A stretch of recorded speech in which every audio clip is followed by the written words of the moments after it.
já estamos de volta ao vivo em cores, agradecendo, claro, o seu carinho, a sua sintonia, a sua audiência. É bom demais estar com você, é bom demais ter você conosco nesta programação. Hoje estamos recebendo uns grandes especialistas e pessoa que entende realmente do assunto de hoje, enxaqueca. Ele é médico neurologista e também faz parte do Centro Médico de Campinas, o Dr. Paulo Afonso Mey. Recebeu o nosso convite, está aqui hoje nos ensinando, esclarecendo, tirando as dúvidas sobre enxaqueca. Ô doutor Paulo, por exemplo, se a alimentação influencia também uma questão do enjoo, do estômago, enfim, pode causar algum desconforto e levar uma dor de cabeça. Isso é alimentação. E a pessoa que não se alimenta, ou seja, passa aquela hora, pela correria, pelo estresse, pelo corre-corre, enfim, passa aquela hora do almoço, a hora do café, da janta, enfim, vai ter consequência porque o cérebro está dizendo assim, eu preciso de coisa para mim. Vai doer a cabeça também, não? Tem uma das dores de cabeça da classificação, né, internacional de dores de cabeça, que a gente tem classicamente diagnosticada, é a cefaleia associada ao jejum prolongado. Ok. Né? Agora, tem algumas coisas que se levam em consideração. Normalmente, via de regra, o critério para você entrar nesse diagnóstico, você tem que ter um jejum muito prolongado, Entendi. por exemplo, 8 horas, Ok. 9, 10 horas. Aquele jejum entre o almoço e o lanche da tarde, que às vezes a pessoa está atribuindo a uma possível falta de alimentação, pode ser uma outra coisa. Então, a gente tem que ficar alerta também em relação a isso. Falando da enxaqueca, doutor Cícero, como que eu posso diferenciar, são 200 tipos de... Mas a enxaqueca, ela tem assim uma característica própria, né? Ou algumas características que a diferenciam das outras dores de cabeça. Quais são essas? Você tocou num ponto bem importante, porque a enxaqueca, ela é, assim, dentre as dores de cabeça, a segunda mais prevalente, a segunda mais frequente entre as pessoas. Né? E a primeira, doutor? A primeira é uma chamada cefaleia tensional. Né? Tensão. Mas assim, a cefaleia tensional, ela é um pouco mais difícil de a gente contabilizar, porque as pessoas, em geral, elas têm uma dor mais leve e acabam, às vezes, não procurando médico, as estatísticas... É a mais genérica, assim. É mais genérica. Ok. A enxaqueca, que a gente tem dados confiáveis da Organização Mundial de Saúde, ela chega a ser a terceira doença mais prevalente no mundo. Olha só, a terceira? A terceira. Só perde para anemia. Olha. Principalmente em países mais em desenvolvimento, anemia e deficiência de ferro, e perde para deficiência auditiva, principalmente nos idosos. Então, não deveria ser difícil de diagnosticar enxaqueca, e realmente não é. É uma coisa que a gente fica surpreso, como neurologistas que nós somos, porque a gente recebe muito diagnóstico errado no pronto-socorro, ou mesmo a pessoa está sofrendo há anos, né? E eu vou frisar aqui, isso é importante que se saiba. Preste atenção agora. A enxaqueca, o diagnóstico é essencialmente clínico, né? É um diagnóstico clínico. Então, é lógico que você precisa de um profissional para diferenciar de outras causas, mas exames complementares raramente são necessários. E é aquela dor clássica mesmo, é o que foi mencionado. Você tem uma dor de cabeça em 2/3 das pessoas unilateral, direito ou esquerdo. Os dois lados. E 1/3 dos dois lados. E mesmo a unilateral, ela pode começar de um lado e para outro, né? Associada normalmente a náuseas ou pelo menos um desconforto gástrico, uma sensação de estômago empachado, né? Pode ocorrer vômitos ou não. Intolerância à luz, né, que a gente chama de fotofobia, às vezes intolerância a som, fonofobia, e às vezes, mais raro, também a cheiro, né, que é a osmofobia. Também, evidentemente, ela é exacerbada quando a gente faz algum esforço. Então, se você está com uma crise de enxaqueca, você fez um esforço e piorou, praticamente com esses dados, algumas outras informações, a gente já fecha o diagnóstico. Então, era para ser simples de diagnosticar e, infelizmente, a gente tem muito subdiagnosticado. E diante dessa situação, desse quadro, voltando àquela questão da automedicação, a pessoa tem lá, já sabe que aquele remédio já serviu para alguma dor das 200 que a gente pode ter, e eu tenho esse quadro, eu vou lá, faço uso recorrente dessa medicação, automedicação, eu posso piorar isso? Pode piorar. Até mesmo na enxaqueca, é muito comum a pessoa começar a usar o analgésico, usa um tempo, passa. Daqui a pouco ela vai ter que usar, em vez de 1 por dia, 2, 3.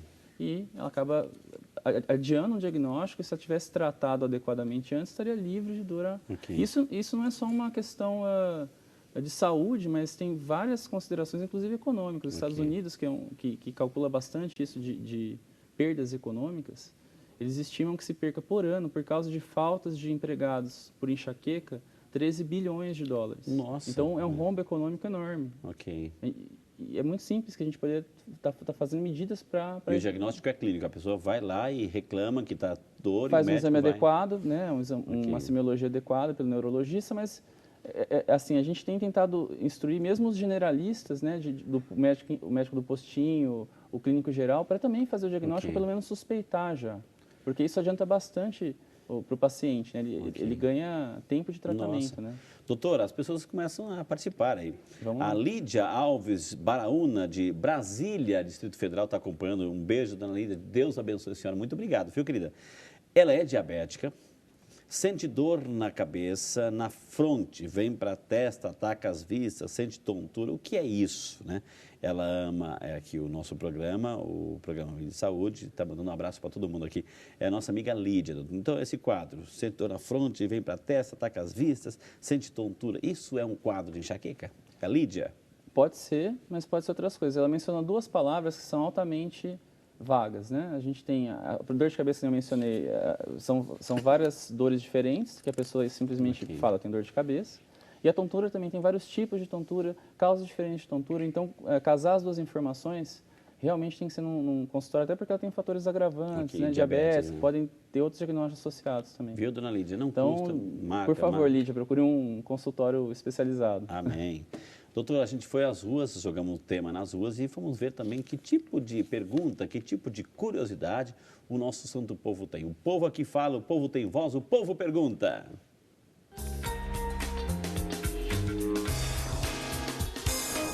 O vigilante Sirineu também quer fazer uma pergunta sobre enxaqueca. Diz aí. Doutor, o que é uma enxaqueca com aura? É perigoso?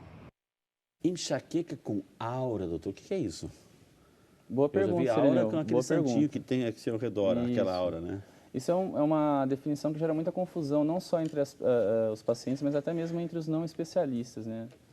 Os médicos que não tratam dessa condição, porque existe um certo imbricamento de uma coisa chamada pródromo, uma coisa chamada... Pródromo. Uma coisa chamada aura e a dor de cabeça propriamente. Então, vamos começar do começo, né? O pródromo é assim, você tem um paciente que tem dores de cabeça do tipo enxaqueca. É muito comum que a gente ouça esses pacientes, normalmente 24, um pouquinho mais de horas antes de começar a crise. Às vezes ele relata, nossa, esse dia anterior à crise eu passei com falta de energia, cansado. Isso não é uma aura, isso são sintomas que chamam de pródromo, que estão anunciando que vai vir uma enxaqueca. A aura, ela acontece em até 30% das crises de enxaqueca, né? E ela tem sintomas que são caracterizados diferentes, né?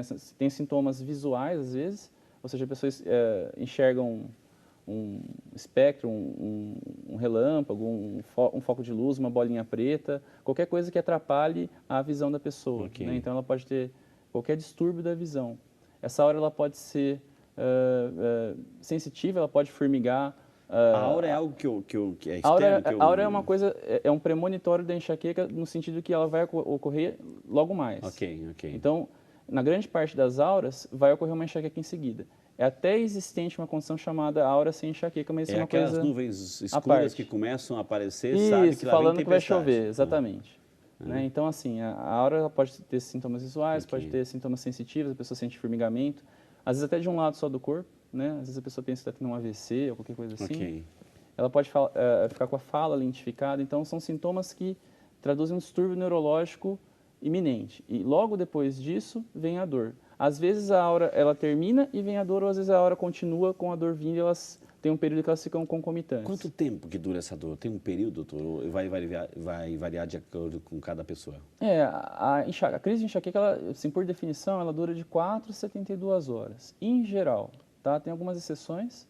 Por exemplo, crianças, né, não está muito bem estabelecido numa consciência, pode ser até 2 horas de duração, então uma duração mais curta. E, às vezes, também não é incomum você achar crises de enxaqueca que duram mais que 72 horas, que a gente chama de status migranoso. Aí é uma enxaqueca já persistente, né? Está indo para o caminho da crônica, é isso? Está indo para o caminho... Existe enxaqueca crônica, não? Existe, assim, depende do número de crises que você tem numa semana, num mês, você pode classificar ela em esporádica, né, ou eventual, ou crônica. Quando as crises começam a ficar muito frequentes, normalmente mais que 10 dias no mês, 15 dias no mês, a gente já começa a evoluir para a cronicidade. A Beatriz Martins Barros, de Fortaleza, lá no Ceará. Deus abençoe, dona Beatriz. Um beijo para a senhora, viu, querida? Ela gostaria de saber se a enxaqueca pode também causar labirintite. Dizendo ela, eu sofri de enxaqueca há algum tempo e fiquei boa, só que com isso comecei a ter crises de enxaqueca. Tenho 60 anos e estou com esta dúvida, se pode ser da idade ou de uma enxaqueca gerou outra. Então esse é o quadro da dona Beatriz, doutor. O que a gente pode ajudá-la nesse momento? Olha, Beatriz, é interessante o que você está relatando, porque tem duas coisas que chamam a atenção aí, né? Uma que você falou que tem 60 anos de idade, isso.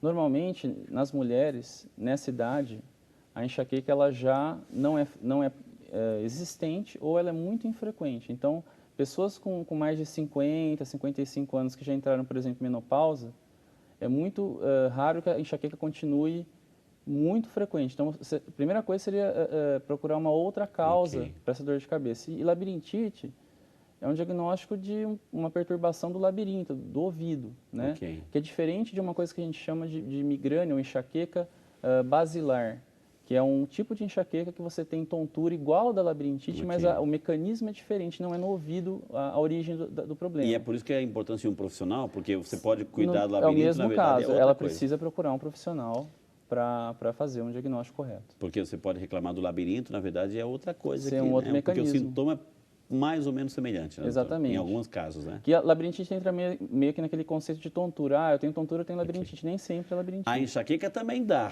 né? É um dos quadros da enxaqueca, a tontura, mas não é o único, né? Isso, exatamente. A migrânia basilar que eu mencionei, ela é a minoria dos casos, aí 5, 10% dos casos, né? Doutor, vamos lá para Birigui, São Paulo. Maria do Prado Matias, Deus abençoe, dona Maria do Prado, um beijo para a senhora, viu, querida? Minha filha, olha só, um tema interessante, ela está grávida de 7 meses, a filha dela está grávida de 7 meses. Parabéns pela gestação e que receba o seu nenenzinho com toda a saúde do mundo, viu? E está com muita enxaqueca. Isso tem a ver com a sinusite, ficou quase um mês internado, será que a acupuntura seria bom nesse período de gestação? Então, grávida e com enxaqueca de 7 meses, doutor. Maria do Prado. Maria, né? Olha, Maria, obrigado porque você deu a oportunidade da gente responder várias dúvidas que as pessoas têm com uma só pergunta. Primeira coisa, relação à gravidez, né? Então, você tem... É difícil você avaliar a enxaqueca na gravidez, porque tem uma série de fatores, tem a série do estresse da mulher na gravidez, né? Às vezes, por passar mais nervosismo, ela piora a dor de cabeça, por dormir mal. Às vezes, a dor, que ela adquire uma outra dor, por exemplo, pela postura no pescoço, né? Mas, no geral, 60% a 70% das mulheres, isso são estudos comprovados, melhoram da sua enxaqueca. Se realmente for uma enxaqueca, elas melhoram da sua enxaqueca na gravidez. Entendi. Então, se não está melhorando, é uma coisa que deve ser atentada. Tá? E a outra parte da pergunta? Ela citou se o uso de acupuntura também nesse acupuntura, caso. Né? Ótimo, porque foi bastante mencionado aqui nas reportagens que a gente viu, né? E a gente... É uma busca tanto do médico quanto do paciente. Nenhum dos dois quer encher o paciente de remédio. A gente não quer deixar o paciente com muita medicação, assim, entupido de remédio. Então, o que os pacientes mesmo têm nos procurado e perguntado, eles tomam a iniciativa de falar, me passe um tratamento, se possível, com pouco ou nenhum remédio químico, né? Nenhum tratamento alopático. Você não tem alguma terapia alternativa? Então, ótimo, porque a acupuntura é uma terapia entre outras, tá? Assim, meditação, yoga, outras terapias de relaxamento, shiatsu, são terapias que têm vários estudos comprovando que elas são quase ou tão eficazes quanto o tratamento medicamentoso. Olha que maravilha, como a gente é bom fazer pergunta, viu, gente? Eu vou ter que chamar o outro intervalo, na sequência dá tempo de você ligar para sua vizinha, para o seu vizinho, o assunto de enxaqueca, conhece alguém que sofre disso, então é o seu momento de ajudá-la também, fazendo assim, divulgando o tema de hoje, viu? Não sai daí, esse é o Vídeo de Saúde, ele é seu. E como sempre, volta já só para você.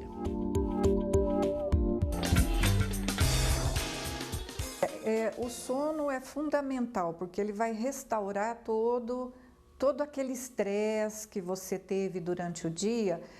Através do sono à noite que você libera isso.